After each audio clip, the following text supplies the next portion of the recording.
Bien, muchachos, entonces hoy vamos a trabajar, muy buenos días para todos, vamos a empezar entonces la sesión del 27 de mayo de 2020. Entonces vamos a seguir trabajando todo lo relacionado con el tema de parámetros de operación entonces de las máquinas eléctricas.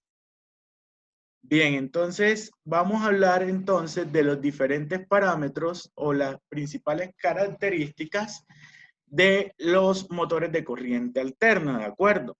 Entonces, ¿qué son esos parámetros? Son los parámetros que definen a un motor. Los vamos a encontrar en todos los motores, obviamente. Y estos pues van a ser los parámetros que nosotros vamos a tener en cuenta para poder seleccionar un motor cualquiera, ¿de acuerdo? Entonces, el primer concepto que vamos a mirar tiene que ver con quién, tiene que ver con la potencia, ¿cierto? Entonces, la potencia en un motor la definimos como la rapidez con la que se realiza un trabajo, ¿cierto? En física eso se define entonces como trabajo sobre tiempo y la unidad de medida que nosotros tenemos son los vatios.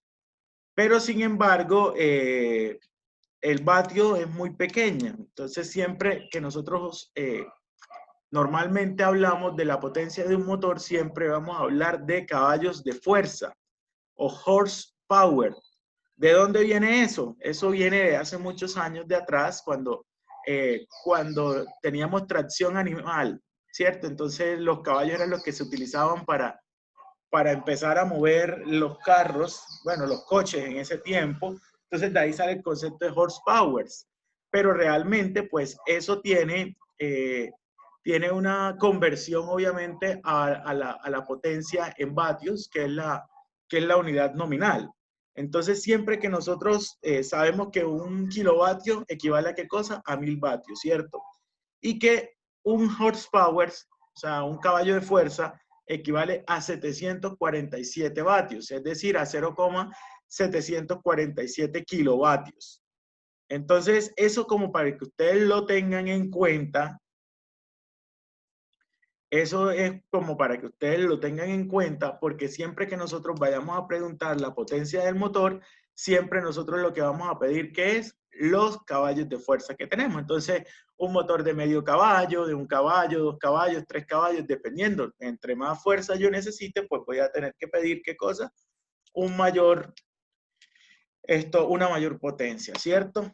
Otro concepto Otro concepto que nosotros vamos a utilizar, pues que se define un motor, es el voltaje, obviamente. ¿Y por qué el voltaje? Porque cuando yo voy a seleccionar un motor, necesito saber el voltaje de operación del mismo, ya que pues de eso dependen varias cosas. Uno, que yo pueda aprovechar mucho más la potencia y dos, que eso me va a generar un requerimiento técnico al momento de hacer la conexión, ¿de acuerdo? Entonces, sí o sí tengo que tenerlo en cuenta. Los voltajes más comunes son ¿cuáles? 127, 220, 380, 440, 2300 y Buenos días, 6000. profe. Buenos días, Marlon. Entonces, eso hay que tenerlo muy en cuenta y es lógico. Si yo tengo una conexión monofásica, yo no puedo comprar un motor trifásico. Sí, parece obvio, ¿cierto? Pero si el motor es trifásico y tengo monofásico, ¿cómo lo voy a poder andar? Caso contrario, si yo tengo una trifásica y compro un motor monofásico, ¿lo puedo poner a andar? Claro que sí, sin ningún problema, y ya lo habíamos hablado anteriormente. De la línea trifásica, ¿cierto? Yo puedo sacar 3 líneas monofásicas, ¿cierto? ¿Sí lo recuerdan o no? Sí, señor. Bueno, otro de los parámetros fundamentales que yo debo de tener es la corriente que consume el motor. Y aquí vienen varios puntos interesantes. Ustedes bien lo saben que la corriente eléctrica es la carga en movimiento, ¿cierto? Es la rapidez del flujo de esa carga que yo tengo. Por eso yo sé que, que la corriente es el flujo ordenado de los electrones. Entonces, ahora bien, yo no me voy a detener en definir corriente, porque ya eso lo hicimos hace rato en electrotecnia. Pero aquí sí es importante hablar de qué, hablar de 4 conceptos o son las 4 corrientes que aparecen en un motor. ¿Cuáles son esas corrientes? Pues muy sencillo. La primera es la corriente nominal. La corriente nominal de un motor, ¿cómo se conceptualiza? Se define como la corriente que el motor necesita o que consume en condiciones normales de operación, es decir, ya cuando el motor llega a un régimen estacionario. ¿Qué quiere decir ese cuento de régimen estacionario? Les explico un poco más. Cuando usted da una orden, ¿cierto? Por ejemplo, qué sé yo, vamos a poner, cuando usted da una orden cualquiera, va a haber un periodo de transición, ¿cierto? Mientras que se dio la orden hasta que se cumplió. Entonces, ¿qué es lo que va a suceder? Cuando yo hablo cuando hablo de esta parte, que es en régimen estacionario, quiere decir que ya cuando el motor yo le di la orden de que prendiera, él empieza, aparece la corriente de arranque, que ya la defino, empiezan a haber transitorios, pero llega un momento que él ya consume siempre la misma corriente. Ojo, a una determinada carga que nosotros tenemos. ¿Y por qué lo digo? Porque en el momento en que yo le ponga al motor una carga más grande, y cuando digo carga, me refiero a lo que yo le conecto al eje, a lo que yo voy a mover, en fin, a lo que yo quiera hacer con eso, o para lo que voy a utilizar ese motor, a mayor carga, mayor corriente. ¿De acuerdo? Pilas con ese dato. Pero la corriente nominal, ¿qué es? Es lo que el motor consume normalmente. ¿Qué quiere decir? Que si el motor le dice que él consume 10 amperios, entonces normalmente eso ya cuando se da, cuando ya le está trabajando al régimen normal para tener la potencia que se les dio inicialmente. ¿De acuerdo? Eso es como para que lo vayan teniendo en cuenta. Ahondo un poco más. Por ejemplo, si yo le digo que consume 10 amperios para tener un caballo, que puede ser que sea demasiado exagerado, ¿qué les estoy diciendo ahí? Que ese motor, cuando para generar ese caballo necesita 10 amperios. ¿Por qué es importante saber cuál es la corriente del motor, muchachos? ¿Alguien podría darme una aproximación desde la instalación eléctrica?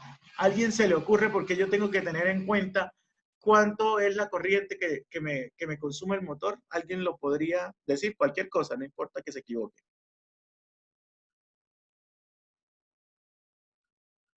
¿Alguien tiene alguna idea?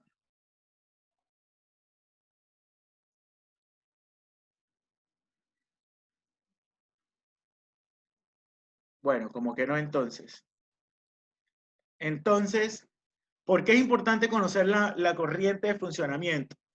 Muy fácil, porque cuando yo diseño una instalación eléctrica cualquiera, sea trifásica, sea monofásica, yo debo de equilibrar los circuitos y ya yo se los había hablado anteriormente, ¿cierto? ¿Qué quiere decir? Que si yo tengo un trifásico, lo que yo voy a hacer es separar la carga que yo voy a tener, la voy a dividir entre los 3 circuitos monofásicos que puedo formar entre cada uno de ellos, o si tengo que tomar la toma trifásica, la tomo completamente. Pero ¿a dónde voy con esto? Dependiendo la cantidad de corriente que yo voy a necesitar, porque ojo, todo se basa en la corriente, no en el voltaje. Porque ustedes saben que un circuito, la protección de un circuito contra quién se protege, contra la corriente, que es lo que daña, ¿cierto? Entonces, ¿qué es lo que sucede? Si yo un circuito lo sobrecargo, digamos que en un circuito tengo un motor monofásico, por decir algo, y tengo una instalación trifásica, no sé si me siguen en este momento. Tengo una instalación trifásica, tengo 3 hilos, pero tengo un motor monofásico. Pues fácil, saco entre 2 fases y saco de una vez, ¿cierto? Para la monofásica. ¿Qué va a suceder? Lo que va a suceder, ¿qué es? 2 puntos. Que si yo empiezo a conectar 5 motores, por ejemplo, sobre esa línea monofásica que yo saqué, ¿qué pasa con los otros circuitos? Pues uno queda recargado y los otros 2 circuitos como quedan livianitos, ¿cierto? Entonces tengo la carga desbalanceada.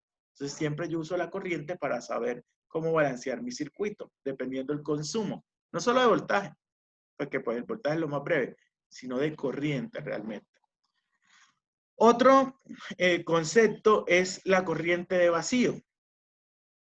La corriente de vacío, ¿qué es? Es la corriente que consume el motor cuando no se encuentra operando con carga. Y es aproximadamente del 20 al 30% de su corriente nominal. ¿Qué significa la corriente de vacío, muchachos? Muy fácil.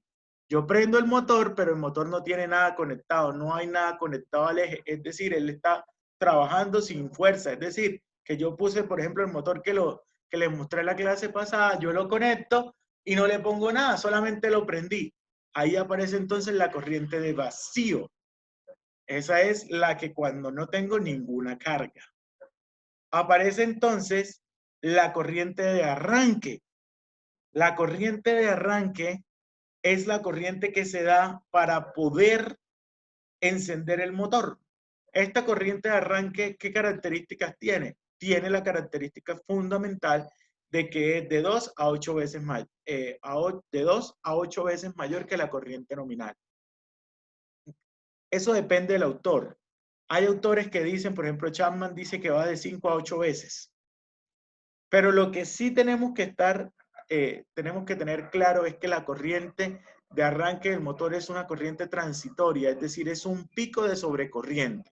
En ese momento la corriente está en cero, cuando empieza a arrancar el motor, él automáticamente, ¡fum!, se subió y cayó a su corriente nominal. Entonces es una curva que va así, sube, sube, sube, estabiliza y ya queda hasta la corriente nominal.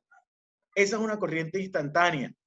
¿De acuerdo? Es muy rápida, pero sin embargo, imagínese si usted tiene un motor que consume 10 amperios, que los hay, un motor que consume 10 amperios y digamos que nos fue bien, en el transitorio fueron 5 veces, ya usted tendría que estar consumiendo en ese momento 50 amperios.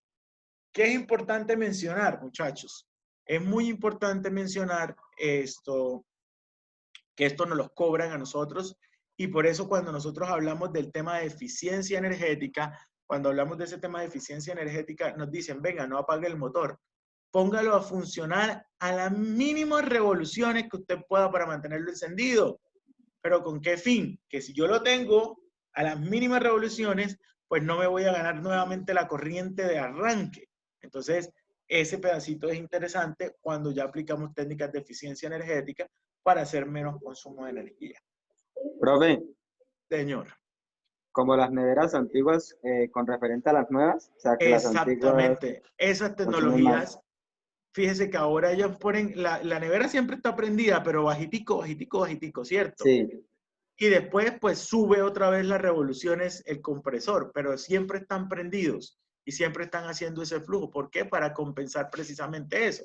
Y es que si comparamos con las neveras antiguas, esas neveras antiguas, eso era un sistema de relés. Y el relé lo único que prendía y hacía era apagaba. cierro y abro, pa, pa, no era más nada. Y usted sentía, y se sentía el bajonazo inclusive en las luces, que se alcanzaba a ver cuando la nevera arrancaba, que decía uno. Sino que ahora con toda esta tecnología de las neveras, pues ha ido avanzando para hacerlas eficientemente energéticas. Y eso es lo que en últimas tú compras, ¿no? Aparece también la corriente a rotor bloqueado. ¿Alguien recuerda qué es el rotor?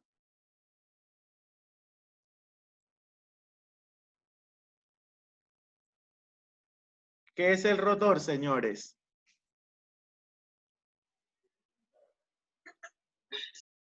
Me dijeron que estaban leyendo, pero no están leyendo. Y para acabar remate tienen una mala memoria. La clase pasada yo les decía que el motor tenía dos partes, ¿cierto? Lo que Una parte gira, profe, del estator y otra parte que era el rotor. el El rotor es el que gira. estator es la parte fija del motor, es decir, no se mueve. Y ahí tengo yo el bobinado y los polos, ¿cierto? Y también tengo la parte que es el rotor. El rotor es la parte móvil de Que quién, gira. del motor, ¿cierto? ¿Y eso qué significa? Que el rotor está pegado a quién? Al eje, ¿cierto? Entonces, aquí viene una cosa que se llama corriente a rotor bloqueado. Es la corriente máxima que soporta el motor cuando su rotor está totalmente detenido. ¿Qué quiere decir? Cuando yo tengo un motor, ustedes saben que hay un principio que es el principio del cortocircuito, ¿cierto? Siempre que yo entre en un cortocircuito, llámese cómo se llame, lo que yo voy a tener es voy a pedir una mayor cantidad de ¿qué? De corriente, ¿cierto? Entonces, si tengo una cantidad mayor de corriente, eso es lo que pasa cuando yo tengo un corto, Entonces empieza todo a venirse por ahí, empieza a haber calor y hasta que se funden o se parten los conductores. ¿Qué va a pasar aquí? Cuando yo tengo una corriente rotor bloqueado, ¿qué quiere decir? Si yo tengo el rotor bloqueado, ¿qué quiere decir? Que el rotor no se mueve, ¿cierto? ¿Por qué? Porque digamos que la carga me lo ganó. Le puse yo demasiada carga. Pero ustedes saben que siempre los electrodomésticos o cualquier artefacto, él siempre va a tratar de mantenerse como tratando de moverse o pidiendo la corriente que él necesita para seguir haciendo la labor, ¿cierto? Entonces, si yo bloqueo el rotor, entonces automáticamente, ¿qué es lo que va a pasar? La parte rotativa no se está pudiendo mover, ¿cierto? Digamos que pudo haber exceso de carga, puede llegar a pasar. Entonces, ¿qué es lo que sucede? Yo empiezo a pedir más corriente, pero ¿qué es esa corriente de rotor bloqueado? Es la máxima corriente que va a soltar, que va a soportar el motor antes de dañarse. ¿De acuerdo? ¿Me entendieron ese pedacito? Sí, profe, después de ahí el motor se daña, el Se rotor. abre, exactamente. O sea, ya pidió demasiada corriente, el rotor pidió y pidió, ya no tiene más sentido, sino que excedió de una vez todo lo que él necesitaba. Creo que hay una consulta por el chat. Sí.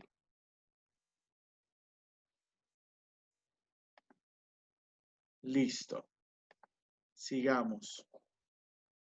Otra de las características fundamentales de un motor son las RPM o revoluciones por minuto, ¿de acuerdo? Las RPM es la velocidad con la que el motor gira, aunque también nosotros hablamos de la velocidad angular del motor. La velocidad de un motor se puede dar de esas dos formas, ¿cierto? Revoluciones por minuto o velocidad angular. ¿Qué quiere decir la velocidad angular? Es la cantidad de ángulo que barre en una unidad de tiempo, ¿de acuerdo? Entonces, de esas dos formas se pueden decir, ya las velocidades en RPM están completamente normalizadas. ¿Y por qué están normalizadas? Porque la cantidad de RPM va a depender de la cantidad de polos que tenga el motor y de la frecuencia. Y aquí viene otro tema que me fascina muchísimo y este tema es lo que corresponde al factor de potencia. El factor de potencia todos los motores lo tienen y normalmente se define como el coseno de un ángulo. ¿Y qué es ese cuento de factor de potencia? Entonces, el factor de potencia se define como la razón que existe entre la potencia real y la potencia aparente.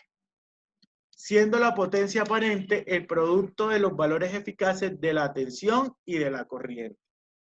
Vamos a puntualizar en esto. ¿Alguien se acuerda qué es un valor eficaz o RMS?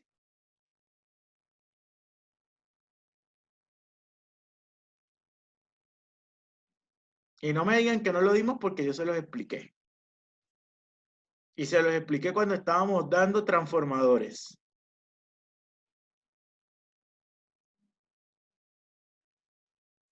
Era la forma de la onda. Yo les expliqué que cuando nosotros tomábamos un valor con el multímetro, era que era un valor eficaz o pico. ¿Cuál era? Era un valor eficaz. Y les explicaba yo en su momento que cuando hablábamos de RMS, lo que nosotros, la forma de la onda se daba, ¿cierto? Pero cuando usted mide con el multímetro, normalmente a usted el multímetro, la onda C no es así, ¿cierto? El multímetro no le da el valor de cada parte que cambia el voltaje, sino que él sencillamente le saca un promedio de eso, ¿cierto? Entonces, ese valor nosotros lo conocíamos como valor eficaz o RMS, versus con el voltaje pico, que era toda la amplitud de la onda, ¿cierto? Eso se los expliqué yo. Entonces, así como yo puedo medir el voltaje eficaz, yo también puedo medir la corriente eficaz. ¿Qué quiere decir eso? Que en el momento yo puedo sacar la potencia aparente. ¿Y qué es la potencia aparente? La potencia aparente es la multiplicación. Ustedes saben que potencia es voltaje por corriente, ¿cierto? Entonces, si es voltaje por corriente, ya yo tengo la potencia, pero como fue una potencia eficaz, ¿y por qué es eficaz? Porque yo salí o partí de los valores eficaces de tensión y de corriente, es decir, los leídos por el multímetro, versus la potencia aparente. ¿Qué quiere decir? Que yo puedo tener entonces, normalmente esos valores de coseno están entre 0 y 1. ¿Qué quiere decir? Que yo aprovecharía toda la potencia en el caso que tuviera que la potencia aparente estuviera siendo sacada con los valores pico. De resto son solamente corrientes, potencias aparentes, porque pues yo las estoy sacando con valores RMS. Y recuerde que el RMS siempre va a ser menor que el pico. Entonces, ahí es donde vamos. Es lo que me dice qué tanto realmente estoy consumiendo yo, comparado con quién, comparado con la medición que yo hago con el multímetro.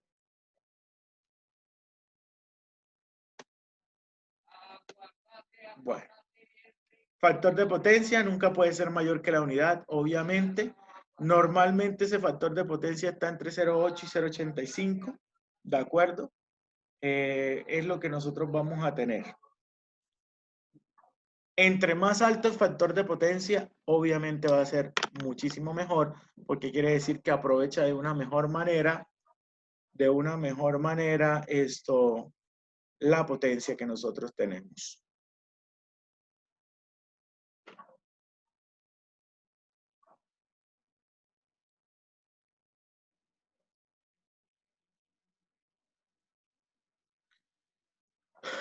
Ok, factor de servicio.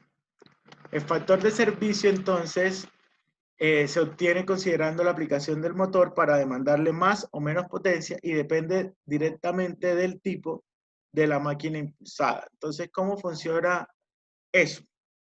Si ustedes se dan cuenta, la fórmula que nosotros tenemos acá, ¿qué es?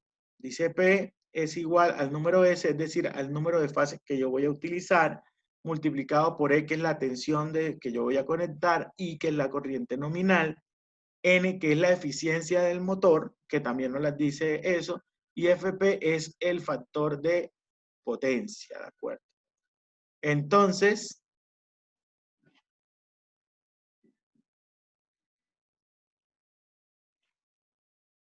no, el factor de servicio no depende de la carga. O sea, no se calcula con respecto a la carga, sino que se calcula con respecto a quién. A la potencia real sobre la potencia, ¿de acuerdo? Entonces, la potencia sí la voy a calcular con quién. Esta potencia la voy a sacar de inmediato de quién. De el número de fases por el voltaje, por la intensidad, por la eficiencia del motor y por el factor de potencia. ¿De acuerdo? Pero no depende de la carga. Aquí tenemos que mirar a ver entonces cuántas fases tengo y obviamente las fases van a salir de quién. 1 para monofásico, 2 para bifásico y 3 para trifásico, ¿de acuerdo? Y de acuerdo a eso se saca la potencia real que nosotros tenemos, porque pues obviamente la potencia tiene que ver la cantidad de fases que yo tengo. Si tengo una sola, pues solamente la potencia está completamente allí, pero si tengo 3 fases, quiere decir que tengo 3 líneas con potencia. Entonces, como para que lo tengamos en cuenta, entonces el factor de servicio va a ser la potencia real que yo tengo, ¿cierto? Sobre la potencia.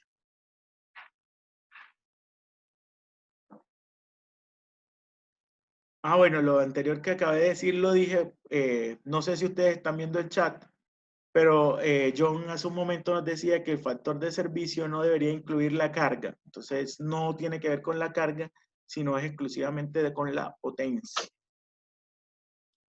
Otro tema que también es importante, pues son el número de fases, que es el tipo de conexión que yo voy a necesitar, ¿cierto? Entonces, motores de menos o iguales a 1 caballo pueden ser entonces, se alimentan con monofásico. Cuando la potencia oscila entre 1 y 5 caballos de fuerza, es bifásico o trifásico a 220. Y para motores que demanden una potencia superior a 5 caballos, se utilizan sistemas trifásicos. Y aquí aparecen otros conceptos que son fundamentales. ¿Cuáles son? El par o torque. Entonces, ¿alguien sabe qué es el torque?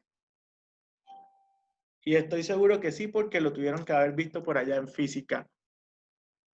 En física cuando estaban en el colegio, ¿cierto? ¿Es cuando gira sobre su propio eje? No necesariamente. Realmente el torque se conoce como fuerza por distancia, ¿cierto? Entonces, un momento de par es la fuerza que yo hago. Efectivamente, si este es mi eje, yo voy a tener una fuerza. En mi eje lo voy a poner horizontal en este momento. Entonces, ¿por qué lo estoy poniendo horizontal? Porque el par o el torque, digamos que si este es el eje, el torque es sencillamente, este par se representa con un vector perpendicular. ¿Qué quiere decir? Que cuando yo lo tengo aquí, entonces lo que me va a pasar es que esto me va a generar una fuerza que me va a permitir, ¿cómo? Hacer o tener una aceleración angular. Es decir, que yo voy a tratar de hacer esto que estoy haciendo con mi mano. ¿De acuerdo? Entonces, eso es lo que hace, o es la característica que se llama par o torque del motor.